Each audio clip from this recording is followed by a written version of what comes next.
Boa noite. Bem-vindos. Começamos com resultados da reunião ordinária do Conselho Nacional de Concertação Social, que teve lugar hoje aqui em Luanda, sob orientação do Ministro de Estado para a Coordenação Económica. O Conselho analisou no encontro, que é o primeiro em 2024, assuntos relacionados ao atual contexto socioeconómico e definiu medidas pontuais de implementação. O Executivo angolano vai estudar a possibilidade de aumentar o salário mínimo nacional. O Governo e as sindicais voltam a discutir este tema dentro de 45 dias. A decisão saiu da primeira reunião ordinária do Conselho Nacional de Concertação Social, orientada esta quarta-feira pelo Ministro de Estado para a Coordenação Económica. O Executivo pondera aumentar, mas como disse, e é bom que fique claro, qualquer aumento deve sempre ser auscultado os parceiros sociais, especialmente porque o impacto do aumento do salário mínimo nacional é bom que se repita e que todos nós possamos perceber. Não tem a ver apenas com o Executivo, é com todo o setor privado e empresarial público, na medida em que até nós, em nossas casas, não podemos pagar, depois de fixar o salário mínimo nacional, não podemos pagar abaixo disso. Estamos a incumprir. Segundo a Ministra da Administração Pública, Trabalho e Segurança Social, nesta fase seria também justo fazer-se uma análise do valor a ser praticado pelas pequenas, médias e grandes empresas para não sufocar as áreas menos rentáveis. Em vez de estarmos a ver o salário mínimo por setores, da agricultura, o setor dos transportes e serviços, o setor da indústria e comércio, se calhar nesta fase já seria mais justo que víssemos o salário mínimo nacional em sede das pequenas, micro, pequenas e grandes empresas, porque efetivamente nestes blocos podemos ter pequenas e grandes empresas. Ajustarmos um salário por bloco, não estaríamos a ser justos e poderíamos estar a sufocar as pequenas e microempresas. O salário mínimo atual em Angola é de 32 mil kwanzas. Os sindicatos têm como proposta o valor de 245 mil kwanzas. Para o presidente da AIA, a situação econômica do país não facilita que se faça ajustamentos mais coerentes na função pública. Nós temos que salvar primeiro a economia, para ter emprego e continuidade. Isso não pode ser posto em risco. A nossa proposta foi de aumento de 50% para a economia na sua transversalidade, mas 75% de aumento para a indústria extrativa, para a indústria petroquímica e para os serviços, onde há, com todo o respeito, mais acomodação e mais atividade lucrativa. Apresentaram a proposta de que é necessário fazermos uma análise da proposta apresentada pelo Governo. E é esta proposta que vai ser levada para que as centrais sindicais possam fazer uma análise prévia em relação a essa proposta que o Estado apresenta agora, que tem a ver com um documento que foi apresentado agora, que ainda não se fez um grande estudo. Vamos analisar em sede e as centrais sindicais ou os parceiros sociais poderão então apresentar o seu ponto de vista. A reunião desta quarta-feira fez uma apreciação também ao desempenho da economia angolana, à sustentabilidade e à capacidade que a economia tem ou poderia ter para responder àquilo que são as reivindicações da função pública. Giração Jornal edição de quarta-feira, outros destaques, audiência no Palácio da Cidade Alta, momentos que marcaram a recepção da líder da Igreja Anglicana em Angola. Governador de Luanda, constatação e novo parecer sobre os principais projetos sociais em curso na capital do país. Lixo e reciclagem, o que Angola perde com a falta de uma indústria funcional de reaproveitamento. Saúde, jornadas técnicas de capacitação juntam em Luanda profissionais do ramo de diagnóstico e terapêutica. Desafio da industrialização do país, perguntas e respostas patentes no quadro Dúvidas e Certezas. Agricultura na província do Mochico, detalhes sobre a feira que promove o melhor da produção local. Especial Mulher, homenagem a profissionais que dão o seu melhor no ramo da educação. Atualidade internacional e novidades do desporto. É o Girassol Jornal. Bem-vindo ao melhor da informação.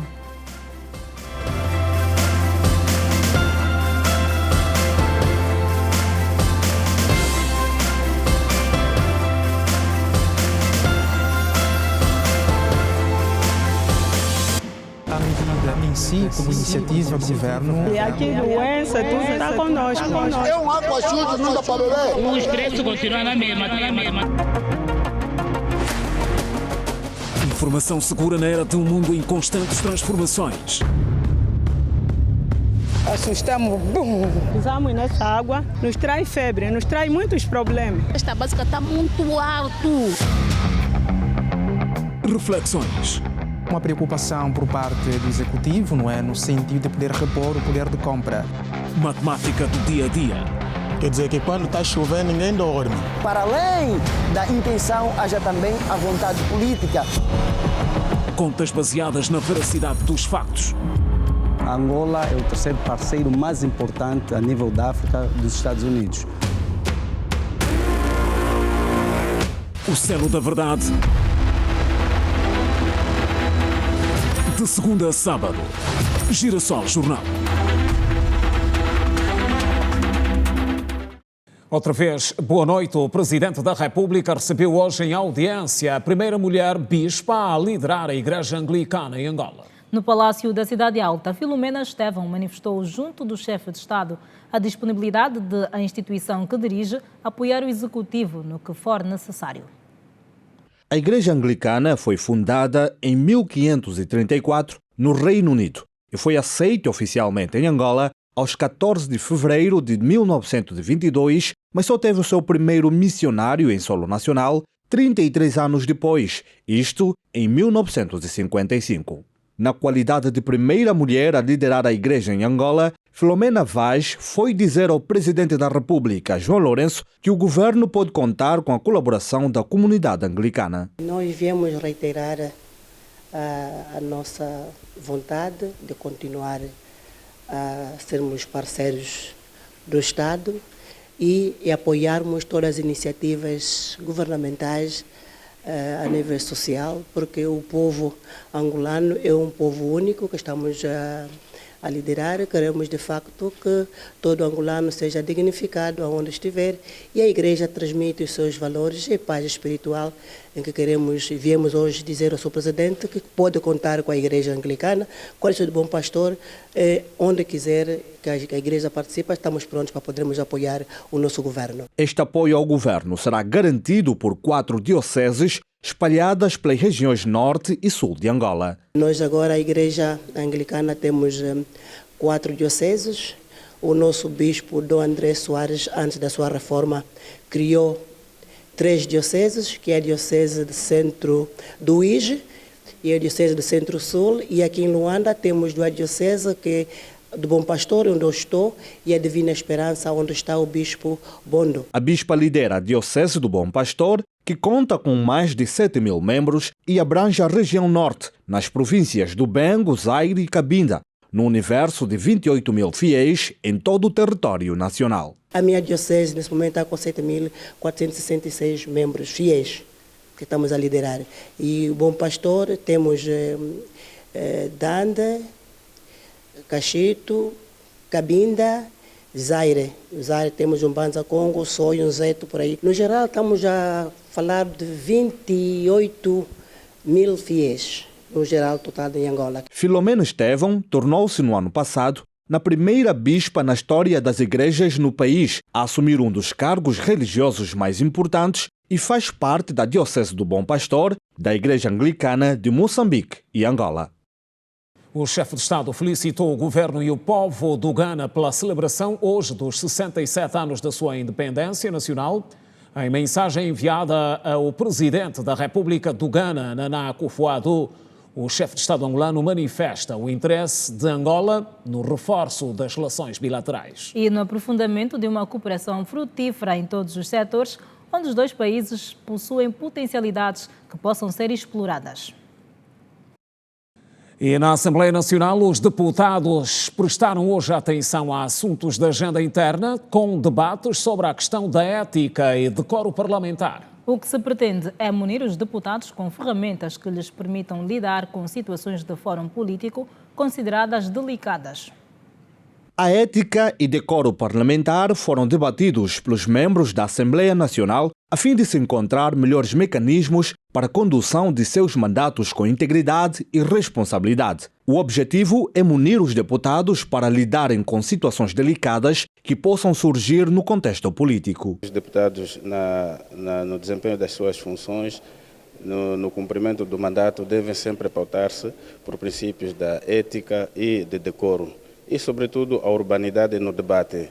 Como sabe, o Parlamento é um órgão multipartidário em que o debate é intenso e necessário, mas tem que ser sempre na base da ética, do decoro e com urbanidade. Decoro e urbanidade é o que faltou em alguns deputados. Por isso, estão em análise cerca de 3 processos disciplinares. Vários processos que correm na comissão, que têm a ver com a disciplina e a conduta dos deputados. Mas, como sabe, são processos e só depois de serem terminados ou chegar à fase final é que podem ser comunicados. Não há tantos assim, há poucos. Não há tantos assim, cerca de 2 ou 3. Não há tantos assim. O presidente da 9ª Comissão não revelou os grupos parlamentares em que pertencem os visados, mas adiantou que os processos estão a seguir os passos legais. De deputados só, de uma forma geral, não se faz referência a partidos, são deputados, todos são deputados, têm o mesmo tratamento. E, portanto, os processos têm a sua vida, desenvolvem-se e chegam ao final. E depois do final, veja-se qual é a norma a aplicar de acordo à Constituição da República, o regimento da Assembleia e o Código de Ética e Decoro Parlamentar. O que foi revelado nas entrelinhas é como anda o processo contra o deputado Nuno Dala, que, segundo Sérgio Vaz, ainda não há muito a adiantar. O caso do deputado Nuno Dala está em tratamento e no seu devido tempo será comunicado. A Assembleia Nacional reafirma seu compromisso com os princípios éticos que regem o exercício da função parlamentar, visando o interesse público. Situação no resto do mundo. Atualizações em destaque.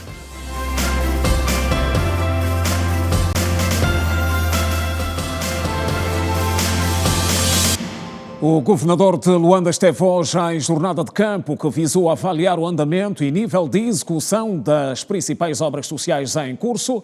Para o caso dos projetos que registram um ligeiro atraso, o governador Manuel Homem recomenda celeridade aos empreiteiros e lembrou que as metas devem ser cumpridas para o bem da população em geral. O trabalho de requalificação das vias no bairro da Terra Nova deu por finalizado as obras das ruas de Cabo Verde e do Alentejo. Os moradores ressaltaram que, embora essas melhorias tenham sido positivas, ainda há outras obras que precisam ser intervencionadas urgentemente.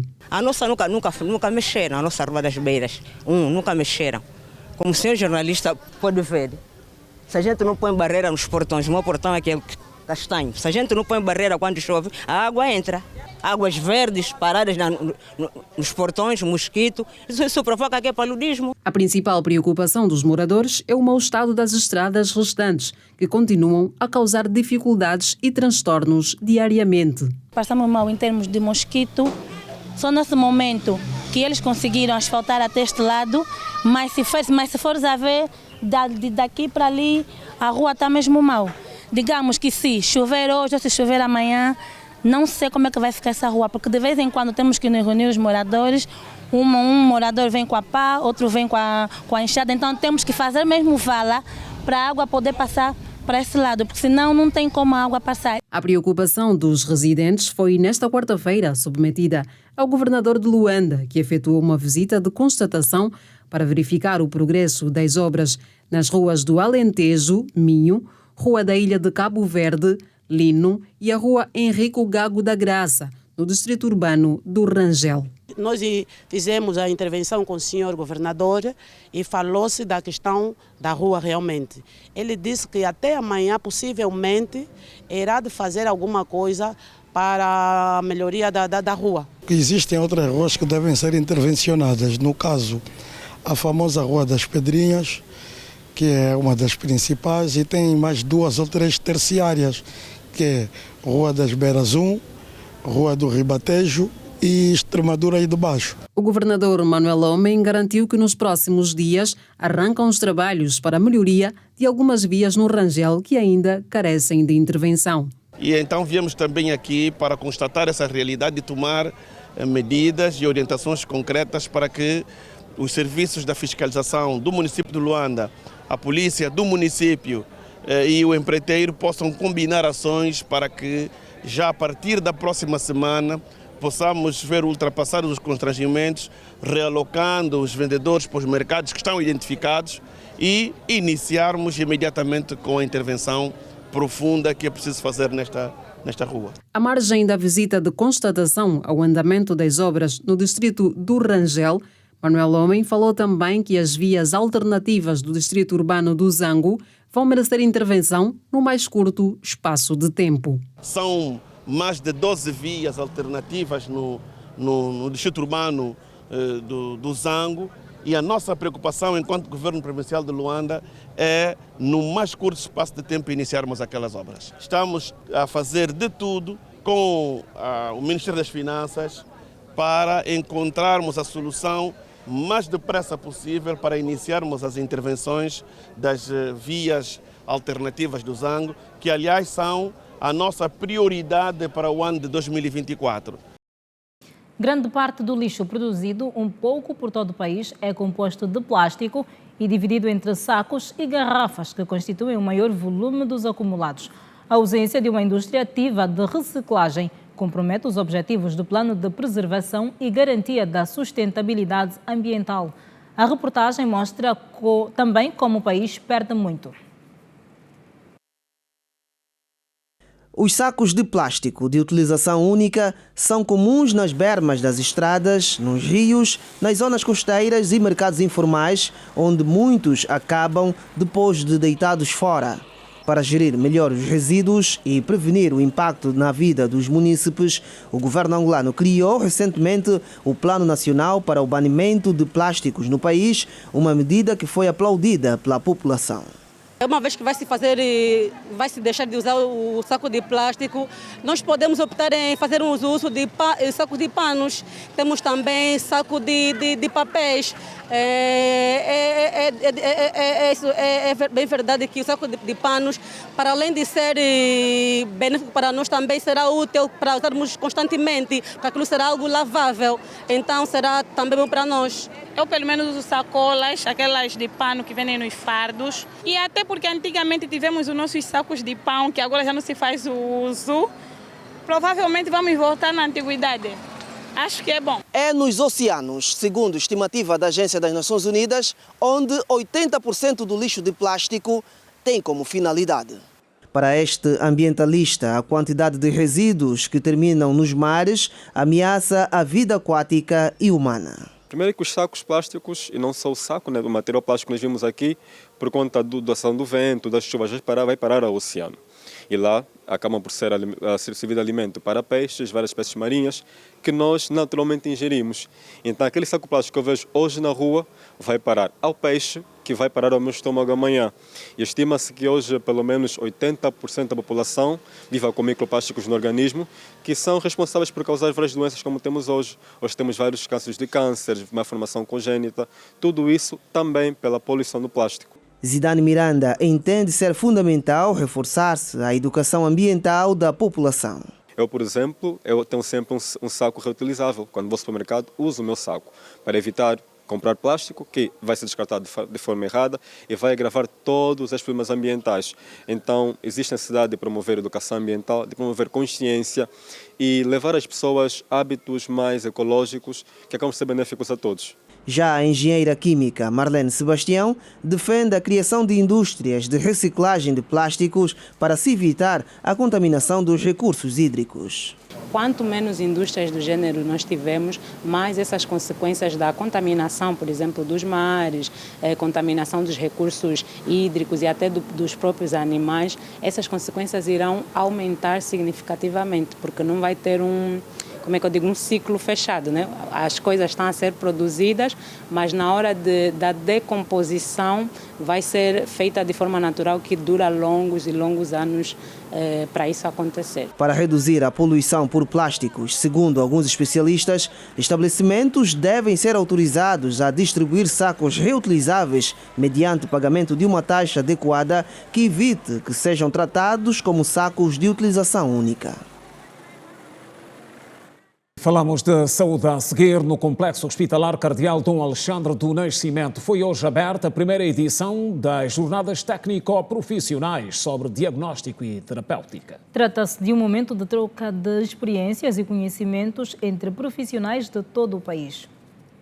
Começou hoje em Luanda a primeira edição das Jornadas Técnicas Profissionais Intercalares de Diagnóstico e Terapêuticas de Angola e tem como tema o passado, o presente e o futuro da carreira de diagnóstico e terapêutica e os desafios da classe. O objetivo do encontro é a troca de experiências e conhecimentos entre as 28 profissões da categoria.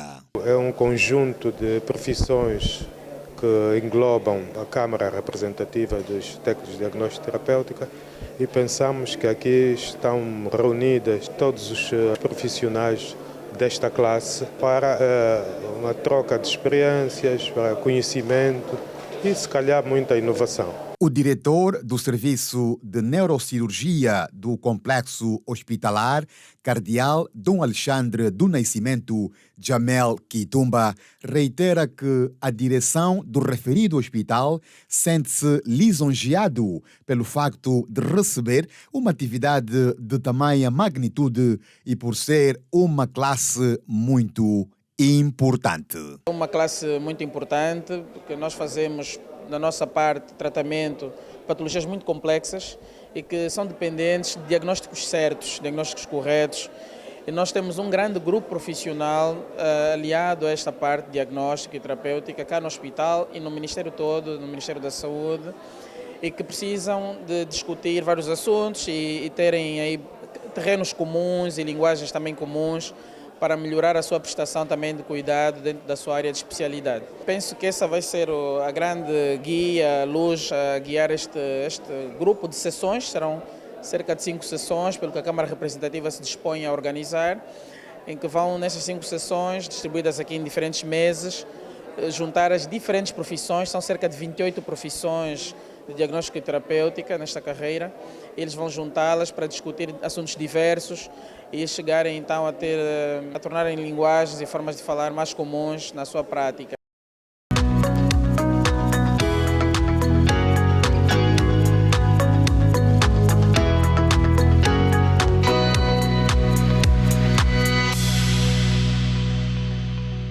E é o especial Mulher a seguir. Hoje a homenagem é dedicada a profissionais da educação. A professora, lá na escola onde aprendemos o ABC e não só. A mulher que tem a missão de formar a nova geração, lançar bases para o futuro. A reportagem tem a assinatura da Isabel Kiala.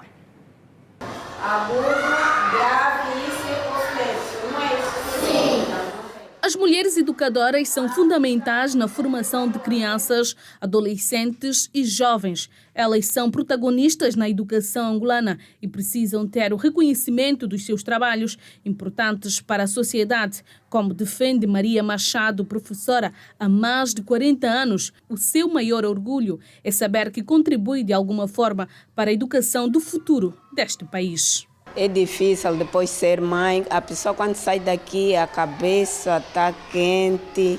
Chega para casa, tem que fazer o serviço de casa, tem que fazer a planificação. É complicado mesmo. E todos os dias acordar muito cedo de manhã, 4h50 já estou de pé. Com muito amor e carinho. Por isso é que me deram aceleração na Dona Ana Maria. Essas mulheres desempenham um papel fundamental na educação e no desenvolvimento da sociedade. Elas são responsáveis por transmitir conhecimento e habilidade aos seus alunos.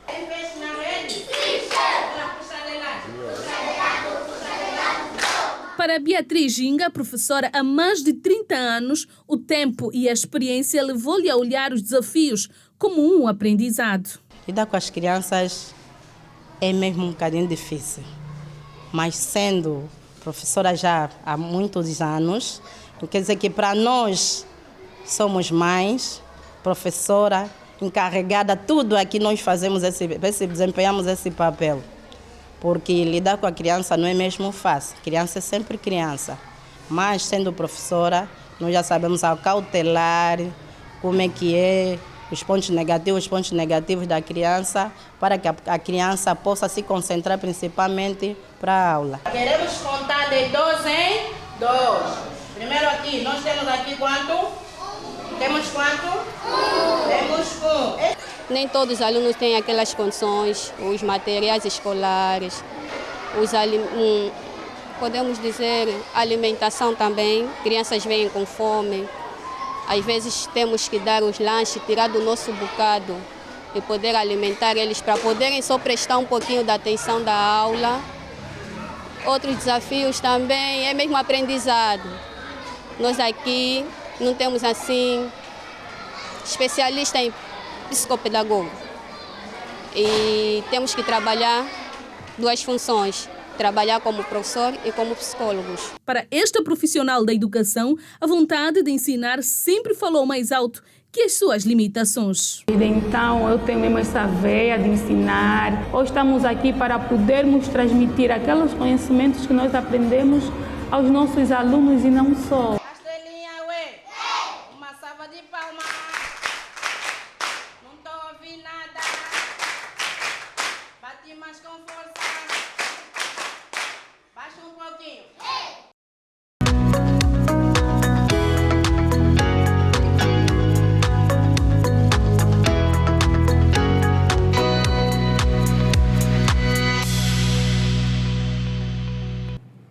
Especial Mulher vai ser assim ao longo do mês de março. E agora uma breve passagem pela província do Mochico. Falamos de agricultura e sobre o melhor que se produz no interior do país. Temos detalhes sobre uma feira que promove as potencialidades agropecuárias da província do Mochico. Aberta a Feira de Ensino de Formação Profissional e Empreendedorismo no Mochico. A abertura teve lugar no auditor da Casa da Cultura na cidade de Luena. O evento terá a duração de 2 dias. O discurso de abertura coube ao vice-governador para a área de Serviços Técnicos e Infraestruturas do Mochico.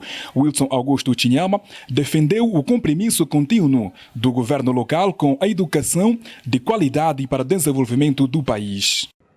Esta feira é um testemunho do compromisso contínuo com a educação de qualidade e com o desenvolvimento sustentável que se espera ao nível do nosso país. Neste ambiente de aprendizado contínuo e colaboração acima de tudo, porque sozinho não vamos longe, cada stand, cada workshop, cada palestra representam uma oportunidade única de crescimento pessoal e também profissional a todos os participantes. E os expositores, vindo de vários pontos da província, trouxeram produtos do campo, imobiliários, plantas, sistemas eletrônicos para atrair os visitantes.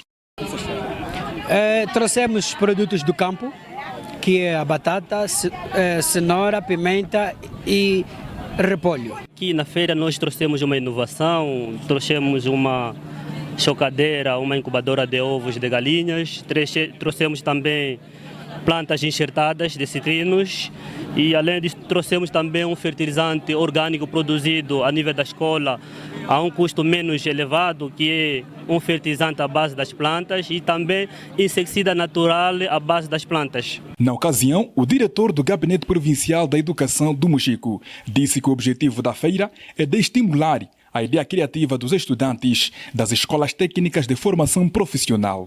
No fundo, o objetivo é estimular, digamos, a ideia criativa dos estudantes das escolas técnica profissional, de formação profissional também ao nível da província do Mochico. Estão aqui várias instituições de ensino técnico profissional que estão a representar ao nível da província. Da nossa parte, vai restar continuarmos, de facto, com essa esfera, continuando a estimular tanto os estudantes das várias instituições para que continuem com essa ideia de criação, tanto do seu projeto, para pôr em prática aquilo que aprendem no dia a dia na sala de aula. A feira conta com 83 expositores.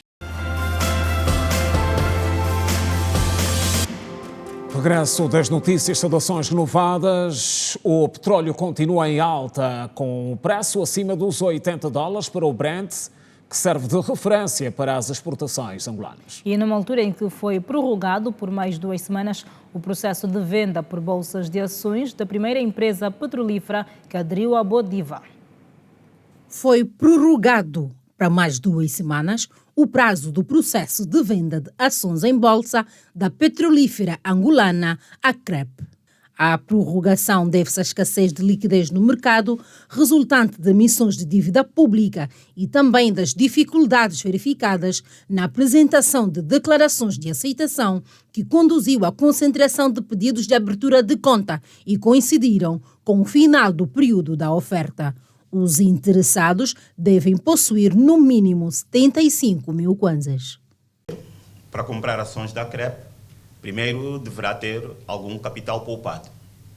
Portanto, por outras palavras, deverá ter dinheiro para comprar as ações. Como disse, as ações estão a ser comercializadas num intervalo de preços que varia de 75 mil kwanzas, o valor mínimo, e um valor máximo de 91.500. Portanto, todo aquele que pretende investir deverá ter no mínimo este capital. Portanto, no mínimo deverá ter 75 mil kwanzas. Para isso, basta ser angolano ou basta ser estrangeiro, mas que tenha alguma atividade cá em Angola, que tenha residência cá em Angola. Pode não residir, mas que tenha uma conta aberta cá em Angola.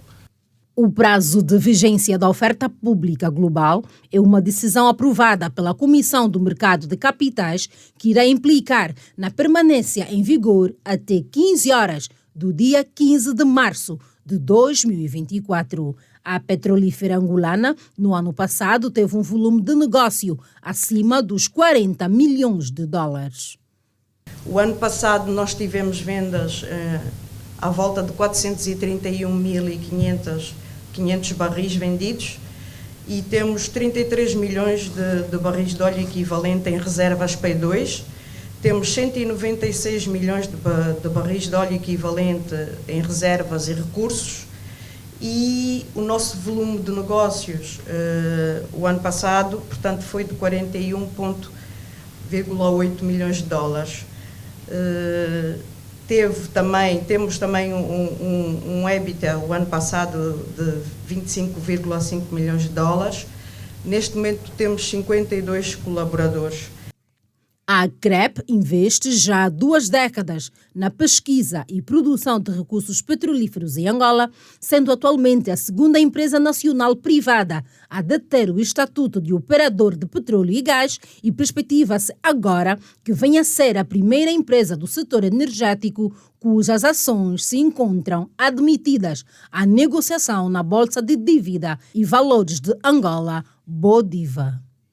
Pretendemos ser uma empresa produtora independente de energia, com a instalação de uma central térmica de 25 megawatts, que permitirá então comercializar e distribuir até 480 mil quilowatts hora durante o ano de 2025 e desenvolver então aqui cerca de 13 bilhões de pés cúbicos de gás existente no campo nosso. Para este ano, a petrolífera pretende aumentar a produção do petróleo para 600 barris por dia e em 2025 perspectiva colocar em produção o campo de gás para geração de energia. E o que mostramos a seguir é algo difícil de fazer, mas aconteceu no Japão, é obra de um chefe de cozinha. O vídeo que viralizou nas redes sociais mostra o chefe de cozinha a colocar as mãos no fogo durante a preparação de uma refeição. Colocar a mão na massa, neste caso, no fogo, é o lema do chefe de cozinha Toyoji Shikimoto, que encanta e assusta quem visita o seu restaurante Izakaya Toyo, em Lusaka, no Japão. Com bom humor, o dono do estabelecimento recebe os clientes, a maioria turistas, e mergulha a mão direita num balde com gelo e água. Em seguida, manuseia pedaços de peixe numa chapa em chamas. A forma como é preparada a comida assusta os turistas, mas, ao mesmo tempo, atrai-os. O visual sensacional de Toyoji Shikimoto a grelhar frutos do mar com um queimador que quase parece atacar a grelha com um lança-chamas se tornou viral. O chefe de cozinha tornou-se uma lenda viva. O seu restaurante é um dos principais destinos para viajantes no Japão. A popularidade é nítida, pois longas filas se formam antes do restaurante abrir. Um dos clientes que frequenta o local disse: "Chegamos 45 minutos antes de abrir e mesmo assim pagamos fila. Ficamos em pé numa mesa compartilhada, uma banqueta." Outro cliente declarou: "Quando ele liga o fogo, todo mundo sai das mesas para poder gravar. É uma atração turística mesmo. Ele é um showman, uma loucura. Coloca a mão no gelo e no fogo. Essa é uma técnica usada por muitos cozinheiros. É sensacional. Ele é simpático. Achei fantástico." Travessia de peões. Casos de negligência na via. Em destaque.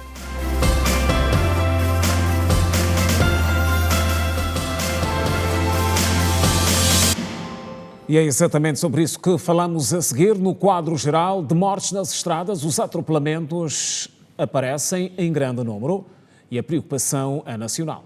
E o facto destes atropelamentos acontecerem com frequência tem também a ver com a negligência dos peões durante a travessia. A nossa equipa ouviu os munícipes sobre o assunto. Em Luanda, o ato de atravessar em locais inapropriados tem sido motivo de perdas humanas e materiais. Durante o primeiro semestre de 2023, mais de 558 pessoas morreram atropeladas. A falta de prudência de alguns peões que fogem das passadeiras e pedonais tem aumentado o número de atropelamentos. No nosso país, as pedonais são mais usadas como pontos de comercialização de produtos e até mesmo de alimentos. Algumas pedonais são mais usadas para fazer exercícios físicos do que garantir a segurança das pessoas. Alguns peões preferem correr o risco de serem atropelados passando pelas estradas do que pelas pedonais. Eu passo debaixo da pedonal porque não todas as pedonais, mas pelo menos essa pedonal do Rocha, eu acho muito estreita, então me dá medo. Por vezes eu passo debaixo da pedonal porque talvez eu atraso também, porque essa pedonal que está aqui no Rocha, eu vejo que é uma pedonal muito longa e se eu quero ir a um sítio que não me leva muito tempo, eu vejo melhor passar pela estrada, mas eu sei que é um risco muito perigoso. Acho que é mesmo só preguiça, porque estou a vir do treino, estou muito cansado e decidi só já arriscar a vida, atravessar com cuidado. Mas às vezes dá mesmo muita preguiça subir a ponte, depois mais com cansaço, de onde estamos a vir. Foi pressas apenas. Vale a pena, mas pela próxima não faço. Para alguns munícipes, as pedonais continuam a ser um meio de travessia mais seguro. É mais perigoso mesmo passar embaixo da ponte, porque embaixo da ponte há muito risco. Muitas das vezes, aqui mesmo ainda aqui nessa pedonal da RS, sempre acontece acidentes, de atropelamentos de carros. Para mim é mais proteção do que atravessar por baixo. A ponte é mais seguro. Relembrar que o Código da Estrada, entrado em vigor em 2008, determina o pagamento de uma multa no valor de 300 mil kwanzas mínimo e máximo de 500 mil para os peões que atravessarem a estrada por baixo das pedonais e passadeiras de forma lenta, a ponto de causarem embaraço ao trânsito. Olhamos a seguir para o quadro Dúvidas e Certezas. Para hoje, as reflexões passam pelo desafio da industrialização do país. Perguntas e respostas sobre as políticas definidas e os passos dados até o momento, ou seja, onde estamos e qual é o caminho para o rápido alcance das metas. É com Alberto Capitão.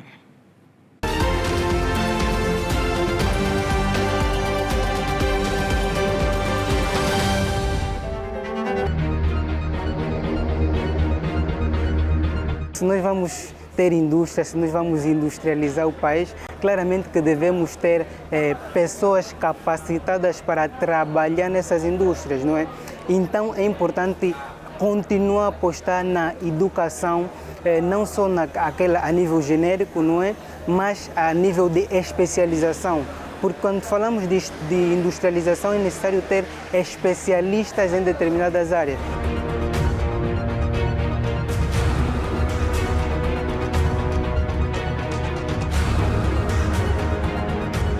Voltamos para mais uma edição da rubrica Dúvidas e Certezas. Hoje para falarmos sobre os desafios da industrialização do país. Afinal de contas, quais os desafios temos para atingir este objetivo? Começamos por perceber o conceito de indústria e como andamos neste quesito. Para falarmos de indústria, acredito que é importante primeiro sabermos o que é indústria, né? Que é nada mais, nada menos que a transformação de materiais-primos e, efetivamente, produtos acabados ou semi-acabados, né? E quando falamos de indústria, é importante destacar que temos também várias áreas: indústria de manufaturação, indústria de extração e quantas outras áreas. Depois de conhecermos o conceito de indústria e o quadro atual da industrialização no país, olhamos então para os reais desafios, as dúvidas, os impedimentos para o alcance deste objetivo de industrialização de Angola.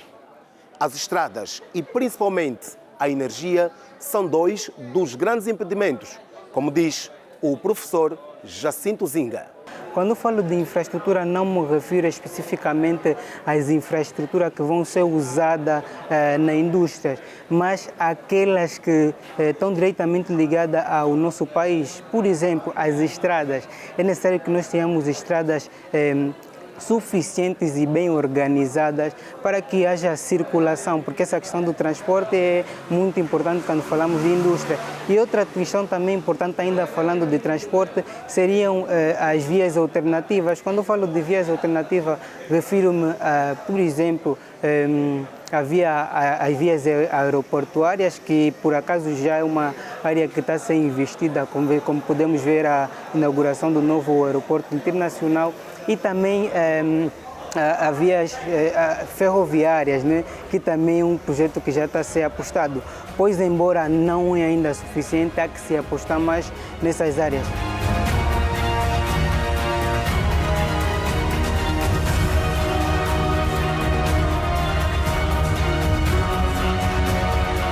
Aqui devemos destacar um ponto muito importante.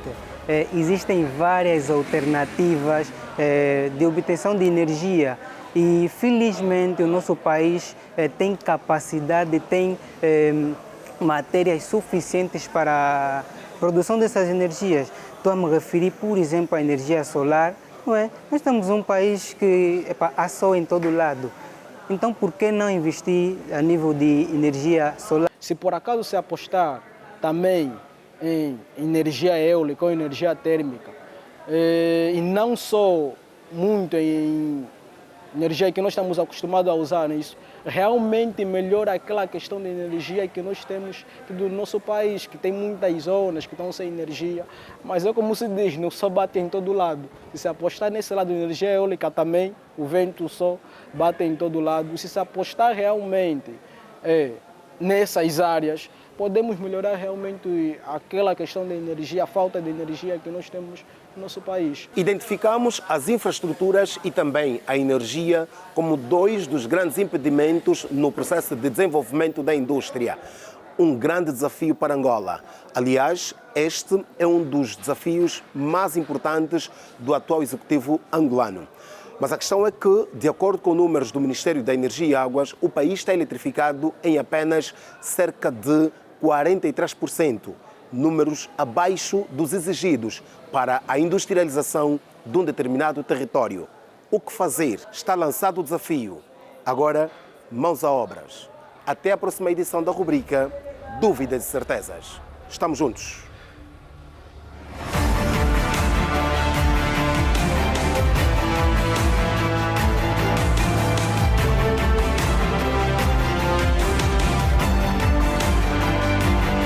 Estamos a falar de projeto, falamos de produção.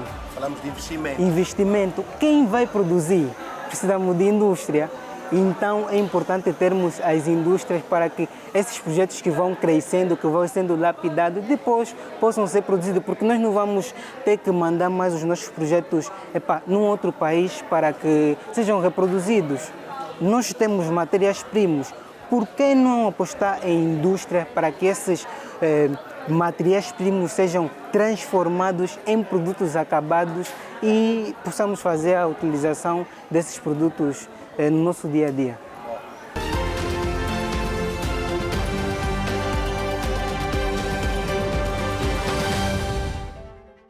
É o desafio da industrialização, reflexões no quadro Dúvidas e Certezas, habitual à quarta-feira, industrialização que passa necessariamente também pelo processo de formação de quadros. Aliás, está tudo interligado, não há industrialização sem quadros competentes. E é de quadros que vamos falar a seguir, a olhar para criações, obras, trabalho feito por estudantes de institutos superiores, institutos médios, politécnicos, no AMBO. Janete. Exatamente, trabalhos que mostram a união do talento e da ciência. Veja. Aliar a formação de quadros para o aumento da qualidade da mão de obra nacional consta dos objetivos da feira realizada. Pôr centros de formação e escolas juntos no mesmo espaço e mostrar ao público em geral a dinâmica que há nestas duas vertentes da formação. Escolas técnicas, por um lado, dependentes do Ministério da Educação, centros de formação dependentes do Ministério do Trabalho, que contribuem em conjunto para a formação de quadros qualificados para ajudar no desenvolvimento da economia angolana. Algumas criações inovadoras defendem a proteção do meio ambiente, como é o caso do gerador ecológico apresentado por Luciano Canganjo. Ele trabalha sem combustível e criamos essa invenção para levar energia às comunidades mais distantes, onde o Estado prevê colocar energia, mas ainda não fez. O nome foi dado ao gerador ecológico porque ele não polui o meio. Podemos ligar nele um televisor, um descodificador, um aparelho de som e pelo menos 20 lâmpadas de 20 watts. Não é só gerador, mas também um coletor de mosquito. Isso para prevenir o combate contra o paludismo ou a malária. Para o setor da saúde, um software que permite identificar os pacientes. Muita gente que é encontrado em hospitais e tal e não tem identificação, não conseguem identificar quem é a pessoa ou familiares.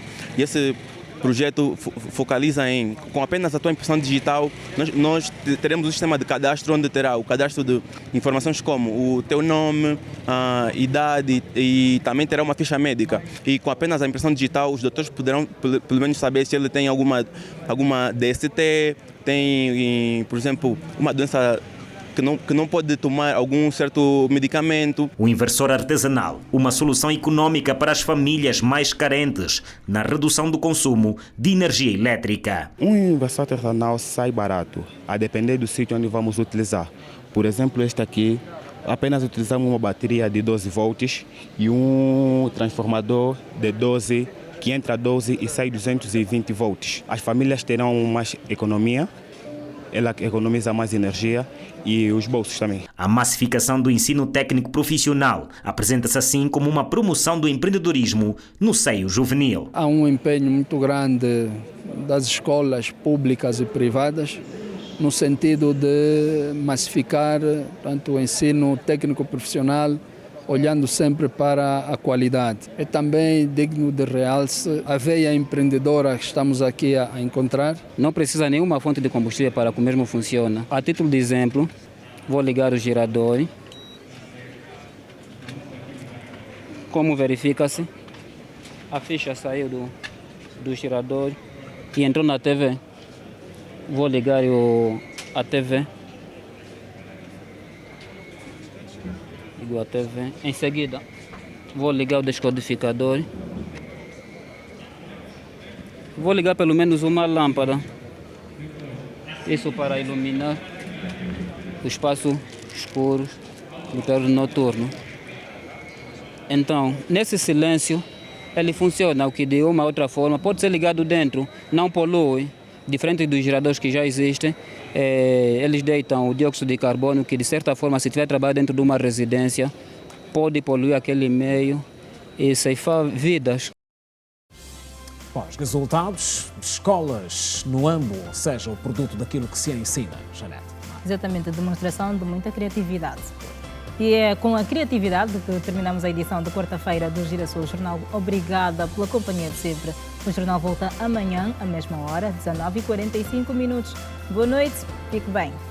Boa noite, estamos juntos. Até amanhã.